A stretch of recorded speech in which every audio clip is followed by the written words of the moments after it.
please read things that you don't believe, agree with or believe in. But it's okay to set it aside if it's triggering. Hey friends, welcome back to the channel. So, conflict, am I right? It seems like it's everywhere. We have so many ideas out there, so many opinions, and so many people with differing ways of life and approaches to life.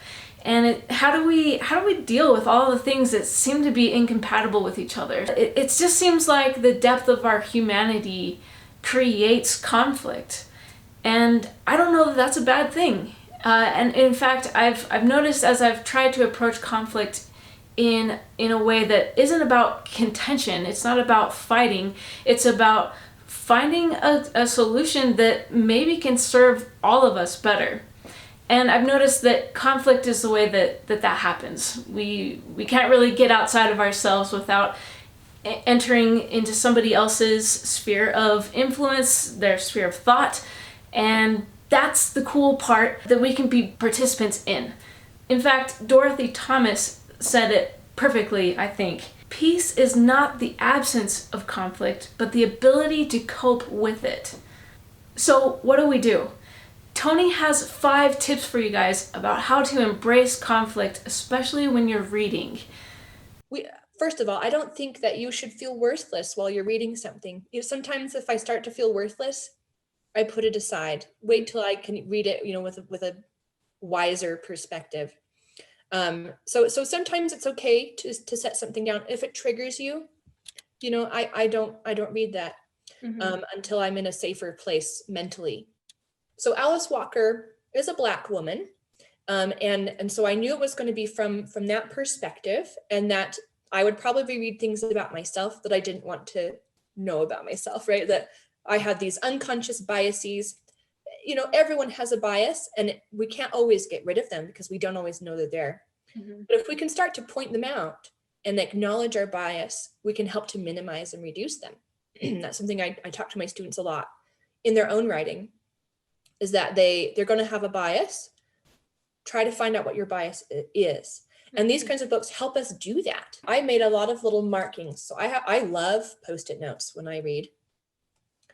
For one, it helps put me a little bit of distance because some of these books talk about really personal issues. Like you were saying, they really point out some of our own flaws. It helps to just be a little bit emotionally distant from it. Not always. Sometimes you need to be, stripped bare and realize, look at your reflection, but that helped me to just maintain a little bit of looking at it from a maybe professional point of view, because the professional part of me can change the personal part of me.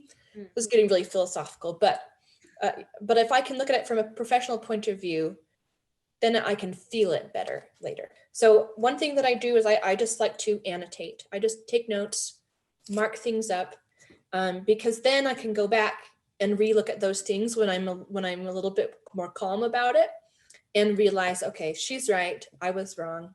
And sometimes, though, the author is wrong. It's okay to acknowledge that, okay, this person had a particular point of view, and I don't think it was the most informed point of view.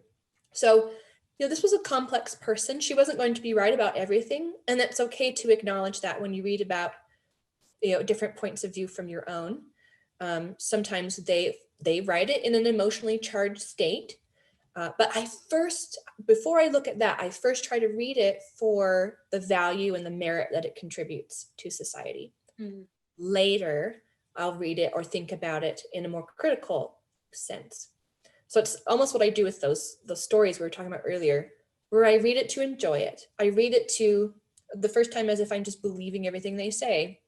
And then later I can start to criticize it and look at it more thoughtfully when I've given myself some time to process it, time to think about it, and maybe time to research other things. Sometimes it's helpful to research other points of view about the same topic. One book is not going to be the expert, on a subject. And so I'm hoping to continue reading these kind of Black female points of view so that I can see beyond Alice Walker and kind of get a more full picture of the issues that she's talking about. So I recommend researching, annotating, setting it aside if you get triggered, but maybe trying to come back to it if you can in a safe place, and then talk to people about it, right? Because then I think when we start to if we write or talk to other people, we're trying to put into our own words what it meant, and that's when we start to kind of pull the value out of it. There you have it, your 5 tips for how to embrace conflict while you're reading.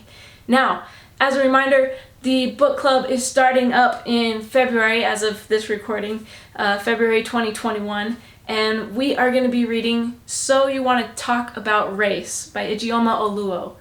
I really encourage you to go pick up that book, give it a try, and see if you can apply some of these principles as you're reading it. We'll be talking more about it on a future video. So take care and be safe. Love you guys.